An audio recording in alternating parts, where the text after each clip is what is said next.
the vaudeville circuit. You know, the vaudeville was various different kinds of entertainments. They did singers, dancers, comedians, acrobats, jugglers, magicians, and speakers who would do these long and narrative poems. Robert Service is typical type stuff, and that fell out of favor. For what reason, I don't know. Probably because it did not translate as well to the recorded media as personal. So I've always incorporated some of these in my performance, and I've written a few of them. This one, the Ballad of Captain Crunch, I used to describe as a fictional story about a real person, but what it really is a fictional story about a fictional person to whom I have attributed a real person's name. It goes like this. You tell of the Robin Hood legend, the thief with the heart of pure gold, the Lone Ranger and Tonto and Zorro and all those other brave legends of old. You sing of Doc Holliday and old Jesse James and the infamous Wild Dalton Bunch. But alone, at the top of the list of those names stands the man that they call Captain Crunch. Okay, you can laugh at this curious name. He sounds like no prince amongst thieves. And well, you may ask how it is that he came to be reckoned with such greats as these. Well, he robbed from the rich, the richest there was, though he took not a penny of plunder, but were not for him, we'd be bent neath the burden we never could get out from under. He never went armed with a pistol or sword. He carried no longbow and quiver. It wasn't his style to go buckle his swash, stop a coach and cry, stand and deliver. His weapon, an Apple computer. His bullet was an IC. His old trusty gun was a soldering one. And his target, the phone company. Blue boxers, they called us, and phone freaks, and less polite nicknames as well. Applying the knowledge we picked up in college in order to rip off Ma Bell. We'd breadboard electronic circuits out of old Army surplus ICs and make beepers and tutors to fool their computers and get all our phone calls for free. We called it mostly a challenge, a game between Ma Bell and us. They'd close down a loophole or put up a block or give us a new code to bust. And we all got PCs and modems and broke into their internal systems and tied up their trunk lines and screwed up their data, did all kinds of shit that just pissed them. It was more than a game for the captain. He had a real axe to grind. An old clerical error by Ma Bell had left him with feelings that were less than kind. They harassed him with bills for long-distance calls, for calls that he never had made. It was only at last when they shut off his service he took up the Blue Boxers trade. Learned his trade well. And soon made his name when he found that the switching code locks could be broke with a tone from a whistle that came in a Captain Crunch cereal box. True story. You see, you'd dial up an 800 number. Before the phone rang at all, give the whistle a blast, dial the number you wanted. Never get charged for the call. You might say he found his true calling. Discovered where his talent lay. Well, I remember the time he pulled off a feat that still stands as a legend today. From a payphone in Grand Central Station, dropped a dime, and his signal he hurled via satellite, cable, and microwave relay, and talked to himself round the world. I never met him in person. I never knew his true name. Don't know what he looked like, where he called home. But I counted him friend all the same. All I knew was his voice and his renegade soul and his tireless quest for perfection. And I met him along with the rest of that crew at the North Manitoba Connection. Now, the North Manitoba Connection was a central Canadian exchange, a juncture of truck lines from provinces north, with a side effect that was most strange. Through some quirk in the system that Bell never planned, if they even knew of it at all, those who knew how could use the exchange as the ultimate free conference call. You dial up a code anytime, day or night, and converse with whoever was there. It was a permanent floating Blue Boxers convention with membership from everywhere. There was Iggy from Fargo, Sparks from Detroit, the Swenson boys out of St. Paul, and we'd bullshit for hours, swap lies, talk shop, or just listen, say nothing at all. It was sometimes so crowded you just couldn't think. But one night, at 2:45, there were only the three of us left on the line, the captain and Lenny and me. Now Lenny He was our inside man, an R&D tech at Ma Bell. He had access to codes and computer net links and hints of new products as well. And he told us they've made a new breakthrough on a miniaturized personal phone. The bandwidth's been squeezed and the lines megaplexed till we each could have one of our own, and the unit's so small it could fit in your ear or be surgically placed in your head. I'd remove it to go on vacation. Oh, that would be illegal, he said. A pregnant moment of silence. Then the captain, with sputtering cough, said, George Orwell's 1984 has arrived. How the hell could you turn the thing off? You can never hang up, leave the phone off the hook, or be out of the reach of Big Brother, except that old Ma Bell at the controls be more like Big Mother. Once they convince the American public to give the contraption a try, you might as well take what's left of your privacy, smile, and kiss it goodbye. They'll put ads on TV, shut down all our throats as only the phone company can. Says Lenny and me, what the hell can we do? Says the captain, I got a plan. Have you ever heard of a gremlin? That creature of legend that lurks in the bowels of a system complex as this to make sure the damn thing never works? No such luck, replied Lenny. They got all the bugs out. They went and ran all the kinks through the mill, went through a field test, did not see a glitch. The captain says, but they will. Lenny, help me get into their system. We'll show the old bastards what for. The password's secret, that much I know, so we'll have to go in the back door. From the trash bin, go get the printouts, the results of that latest field test, leave them in a phone booth on 12th Street in Maine, and I'll take care of the rest. We dropped out of sight for a couple of months. We heard nothing from Lenny as well, till the phone rang one day with a call from his wife with a pretty sad story to tell. Seems they found him one day after work in the labs with his nose where it didn't belong. They threatened to take him to court if he didn't spell out everything he'd done wrong. Lenny was never the strongest of men. Who knows what they threatened to do?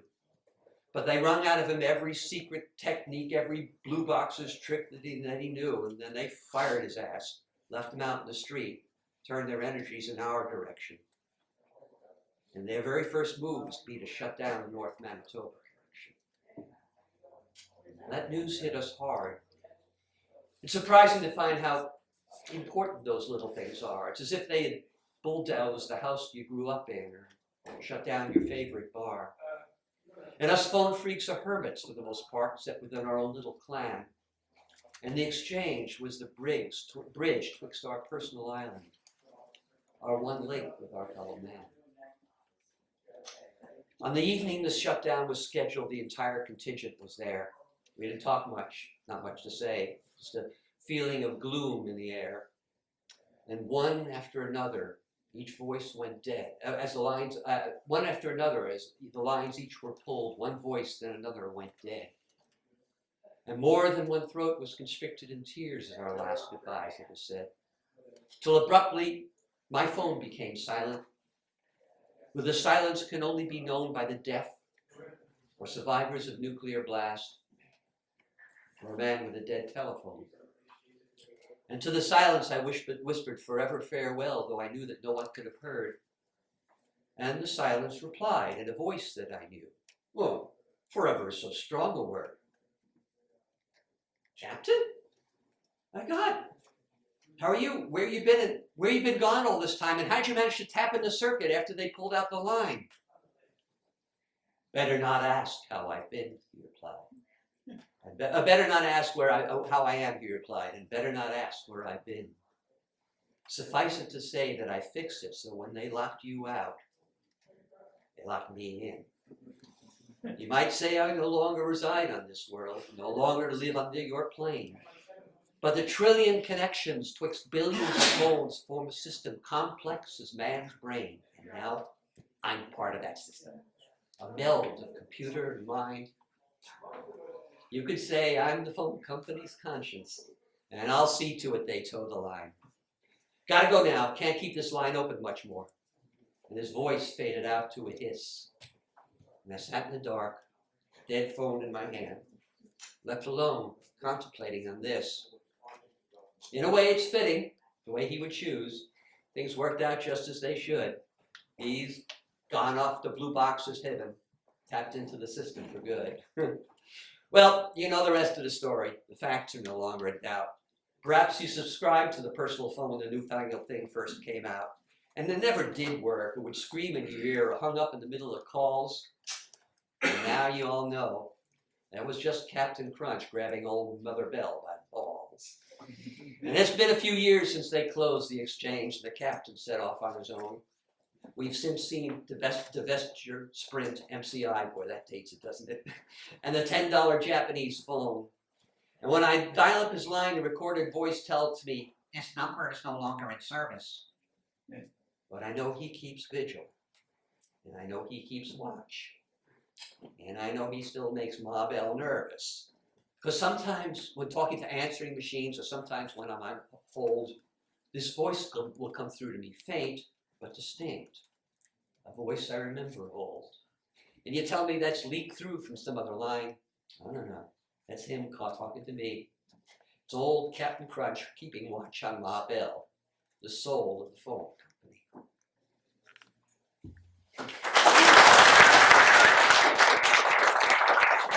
Now, this is actually one that it is pretty much not in my current repertoire. I haven't done this in a long time. I've only sort of resurrected it for this event.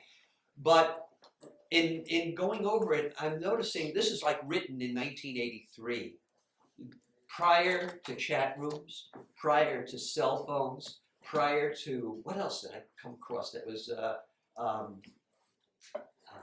instant messaging. I mean, just all the stuff that, hey, I predicted this stuff just as a piece of fiction.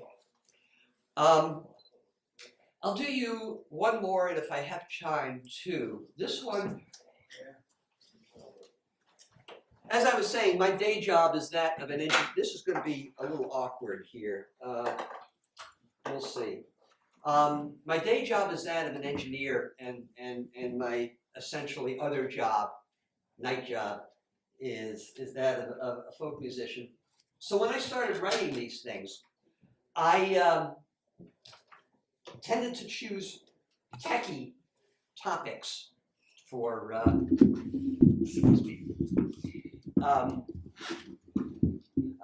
for my subject matter. And this one involves radio. This one involves that great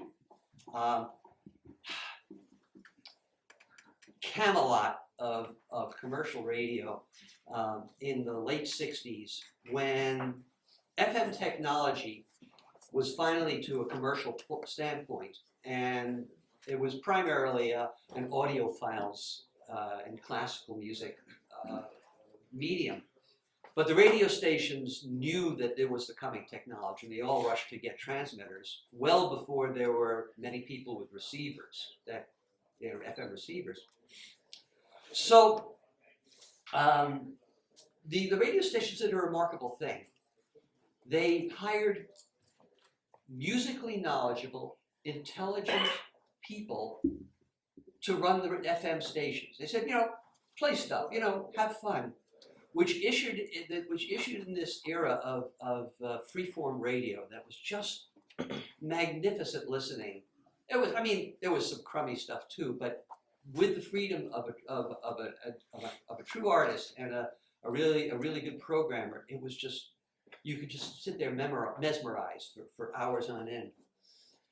And eventually people got more and more FM sets to listen to, and the corporate heads of the radio stations sort of started putting a clamp on things and to maximize listenership and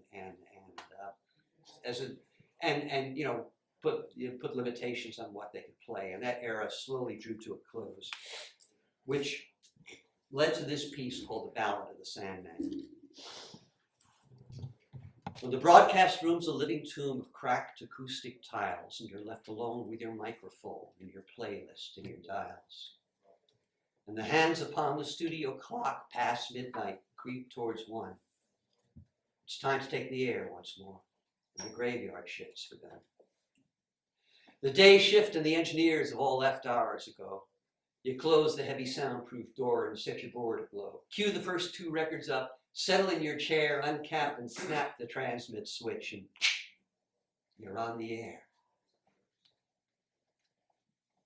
There's magic in the radio, enchantment in the ether, a power born of mind and brain and yet a part of neither, a power to be reckoned not in kilowatts or joules, Joules, a means to let a single voice touch 500,000 souls. Nah. But when you work that graveyard shift from 1 a.m. to 5, you start to doubt that anyone's out there or alive. The halls are lifeless, the phone is dead. And there's nothing quite so lonely as to call with kilowatts and reply, hear silence only. They usually stick the rookie jocks in the lonely graveyard slot, but me, I broadcast nights by choice. I like that shift a lot. Because when I get the lonelies, as I do from time to time, I recall the Sandman's final show of 1969. 1960s radio was awful at its best. I grew up with Cousin Brucey and the Wolfman and the rest. And between the fast talk and the hype and the acne lotion jingle and station breaks with sound effects, they'd maybe play a single. But that was all there was back then. That was all we had. And nostalgia finds a way to sift the good from all the bad. And so intertwined was radio with fond scenes of my youth that it's tinted with a rosy glow that overlays the truth. Summer parties at the beach, every high school date, those midnight drives in my dad's olds and studying till late. They're all movies in my memory. And behind them I still hear the Beach Boys and the Beatles and the Motown, oh, so clear to the counterpoint of DJ hype and ads for Rheingold beer. But then in '67, FM burst upon the scene. What once played only Bach and Brahms became a rock fan's dream. Between the sparse commercials, they played 3 songs in a row. Album cuts, full-length versions played in stereo. And gone was all that mile-a-minute brainless DJ chatter and singing station breaks and other oral fecal matter. Instead, these guys with wit and charm told what they had to tell and spoke as if they thought that I might have some brains as well. I got to know them all by voice that summer. And come fall, I'd hung around the station till I came to know them all. Bill Clancy in the morning slot, Ann Stacy, Charlie West, and the Sandman. Now, he was different and apart from all the rest. Paul Sandman did the overnights. He had a special style. He was older than the others, been around a while. He'd segue different album cuts in a stream of conscious run, do theme sets, live concert tapes. Boy, he made listening fun. And though he must have known my name, he always called me Kid. But he let me watch him work and explain the things he did. And once or twice, he snuck me in the studio late at night and let me cue the tapes and records up to my delight till I wandered back home, bleary-eyed as it was getting light. While the record spun, we sat and talked the days gone by when radio was younger. So was he, so was I. While round his lonely Kansas farmhouse snowdrifts blew and curled, the radio was a living color window on the world, he said. There was magic in the radio, enchantment in the ether, a power born of mind and brain and yet a part of neither, a way to take you miles and years by means unknown to science. It's since become a jukebox, nothing more than an appliance. I can tell you got the itch, kid, but you'd like to be a jock. Give it up. Magic's gone. There's nothing left but schlock. You deal with all the crazies and the drugged out suicide calls and the sponsors and the FCC have got you by the throat. Programming tells you what to play. They need no denying. They need copy advertising, crap you never think of buying. The hours are long. The pay is squat. Vacations are... But then, the cut would end, and he'd face the mic, and weave magic once again. Sure enough, he read me right. I guess he could recognize a little of his own obsession shining from my eyes. And when I left for school that fall in higher education, my first step was to make a beeline for the radio station. Throughout my freshman year, I learned the ropes and paid my dues. I engineered, did commercials, swept, read the news. By the time I was a sophomore, I'd earned a weekly show, a was on the graveyard shift, but I was on the radio. And I learned Paul Sandman was a name that every DJ knew. The Trade Rags did a story. Got a piece in Newsweek, too. And sometimes playing album sides for my deserted station, I tuned in his show on my headphones just for inspiration. And so it was on New Year's Eve of 1969. School was out, they'd all gone home. The station was all mine. Yep, here was I, the rookie jock, left holding down the fort, well stocked with day-old pizza pie and coffee by the quart. They had me working triple shift from 8 p.m. to 8, playing records no one's listened to while partying till late. And CBS had hooked lines across the country to Times Square. And at midnight, we'd switch over to a live broadcast from there to hear the famous ball come down and ring in the new year. By 11:10, it got so dead, people just could not believe. Who the hell's listening to the radio New Year's Eve? So I queued up Tommy. That would kill a half an hour or so. Kicked off my shoes, plugged in my phones, tuned in the Sandman show.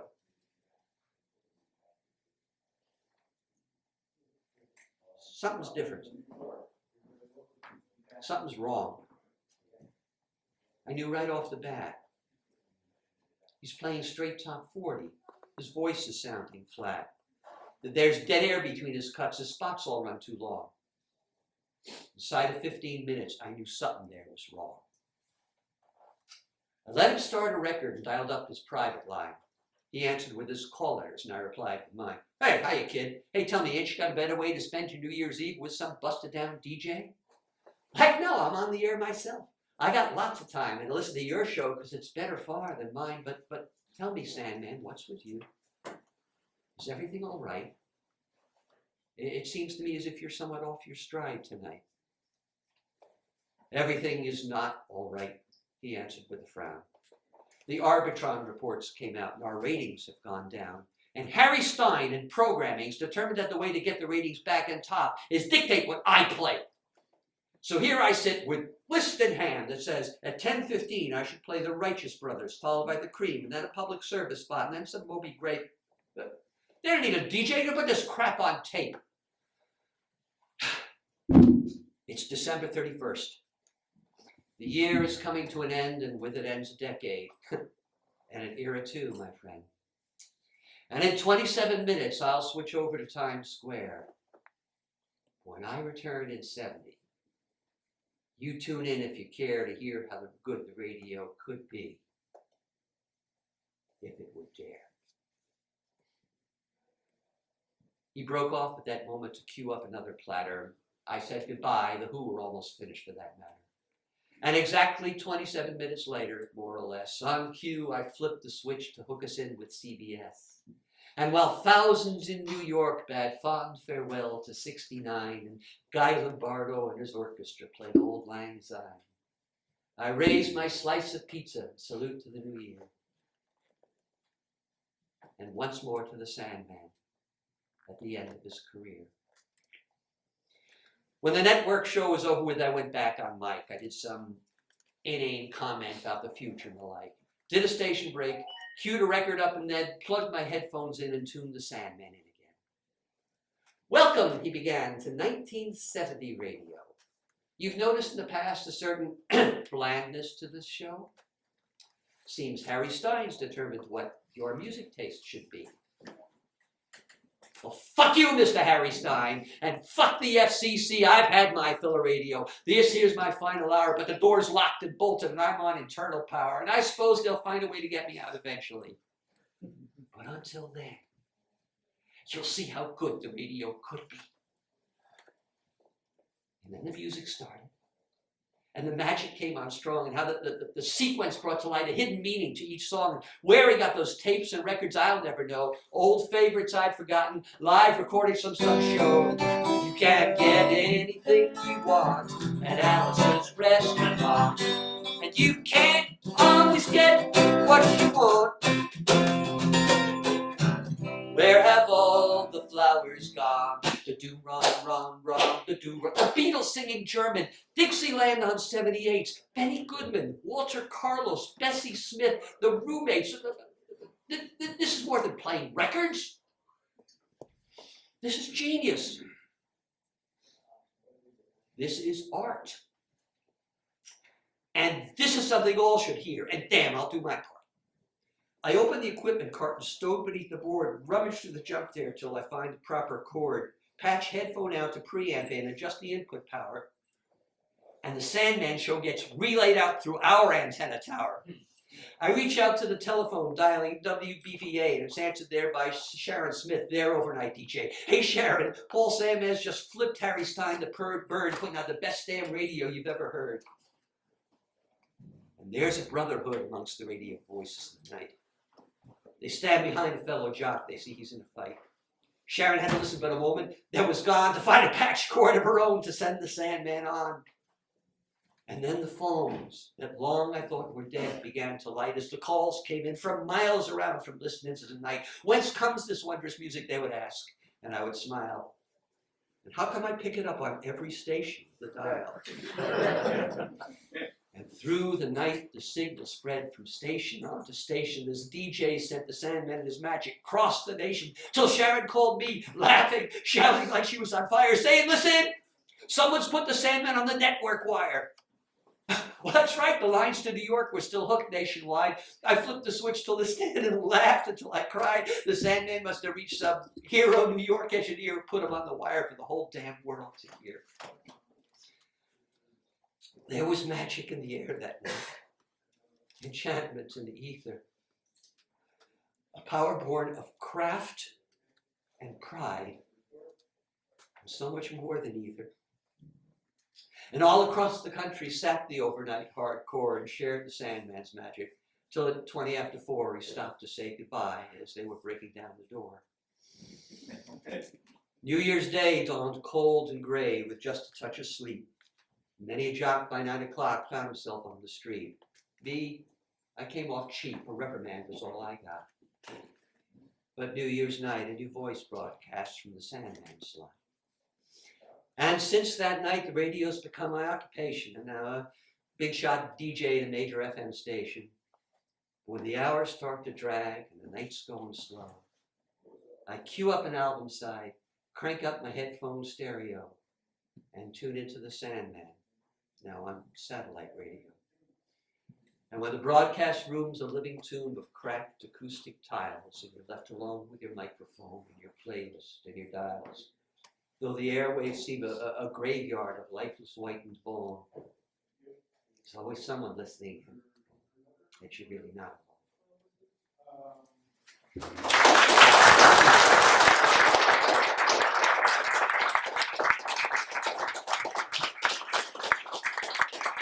Thank you so much. I have CDs available in the what you call it, room? Consignment area. Yeah, consignment area.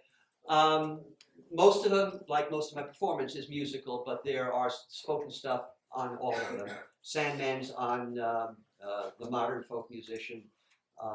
The Captain Crunch I have not recorded. As I said, it's really sort of one of the backwater ones in my repertoire. But so we have a bootleg now.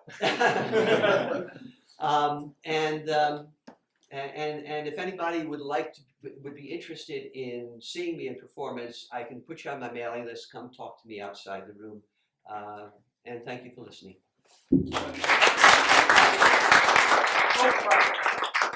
Not pertinent. Is the Sandman on satellite now? There's no such person as a Sandman. That was a satellite. It's figment of my imagination. I thought you said. Would you make a research monologue available to of the book To what? of the book program? It's not even recorded. Yeah. If you could think first. It's low on my priority. So if my arm's twisted enough, maybe I could. Yeah, you know, if you go to one of the Hulk conventions in New York, the hackers of planet Earth, Yeah. they would love your Well, performance. We could introduce you to those people if necessary. Okay. One of the people is here today. So Bernie, is Bernie here in the room? Well, Bernie's out there probably, but we have someone's here from there. All right, thank you, Mike. Good job. Excellent.